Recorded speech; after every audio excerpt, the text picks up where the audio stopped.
तर वेळ मिळावा असं वाटत नाही का? वाटतो की. मग तू क्लासला का नाही आलास? आगवायचं काम होतं म्हणून नाही आलो. माझ्यापेक्षा महत्वाचं होतं अभिजित. अरे मी तुझी किस्ती वाट बघितली.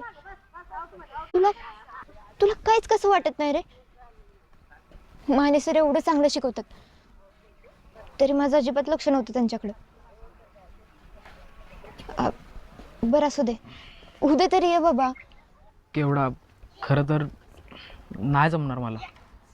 का? कसं काय नाही जमणार? आमच्याकडे एवढे पैसे नाहीत ग. मला कवाच नाही जमणार. अरे अरे असं कसं बोलतोय अभिजित? तू तू एकदा घरी तरी विचार, आईला तर सांगून बघ. मला माहीत आहे ना केवढा आमच्या इकडे किस्त पैसे आहेत ते, आणि आई मला किस्त देऊ शकते ते. आता बघ